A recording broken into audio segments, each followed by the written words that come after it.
Hey guys, quick video. I got an MX-50 100 in my garage, split apart. It was leaking from the transmission through the little tube that covers the drive shaft all the way to the front end.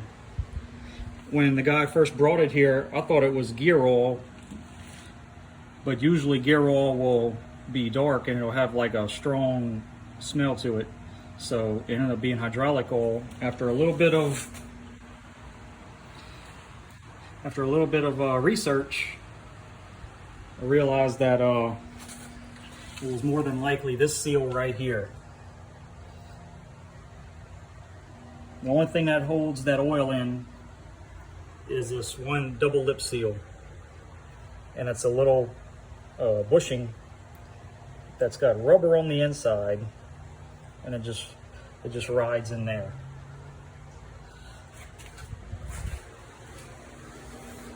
A good way to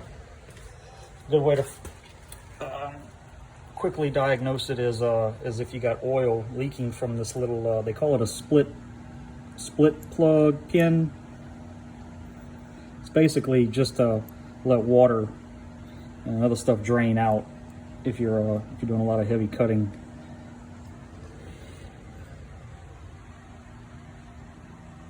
But yeah, so I got it split. I ordered the parts to replace that. Getting that little bushing off the little countershaft was a bit of a pain because it's a rubber inside, and if you run it hard and the hydraulic oil heats up and it gets pretty hot and you never change it, you will more than likely burn up that seal and cause a leak. So yeah, call your dealer. They're gonna want $1,750 just to split the tractor to see what's going on. That doesn't count changing all this stuff out. But yeah, that's all I got for now. Thank you.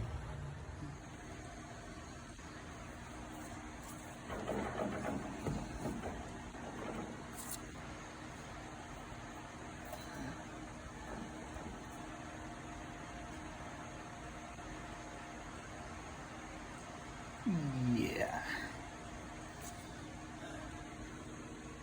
Also, here's a trick. I made these little stands that bolt to where your brackets for your front end loader would go. And that's some Harbor Freight casters. Most of the weight is on the front axle, so those hold up fine, and you can roll this thing around with one hand. All right, just to recap, that's what the stack up should look like. Spacer, bearing, sleeve, lip seal, snap ring, spacer, 250 size O-ring, then this spacer, then the 230 size O-ring. All right, so I'm gonna start putting it back together. Now, if done correctly, you can take this countershaft out, take your bushings off, take your bearing off. You can note where these bushings were sitting on the shaft from the marks. You just have to be careful whenever you're pulling the shaft off, because there's also another coupler inside.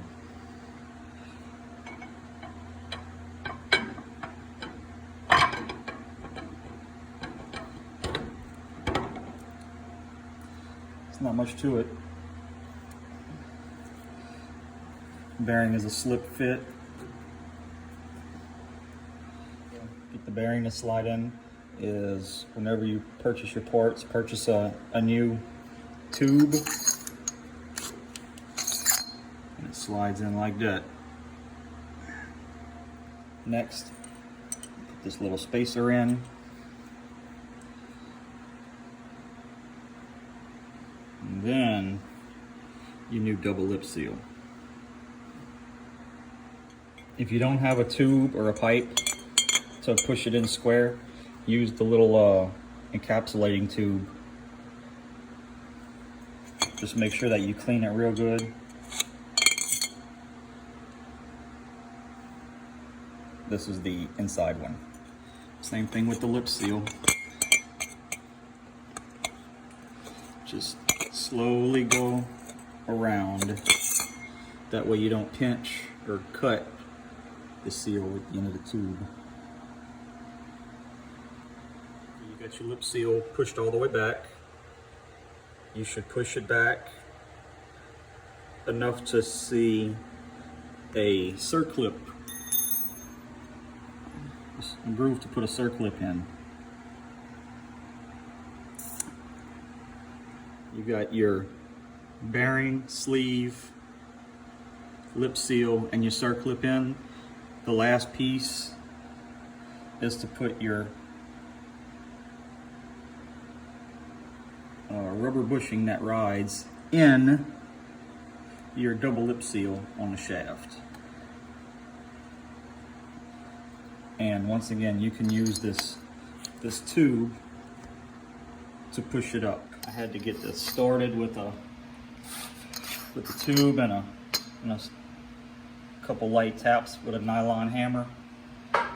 This bushing should be fairly tight on the shaft. If it's not, then once it warms up, this will get loose and this rubber will allow oil to leak out.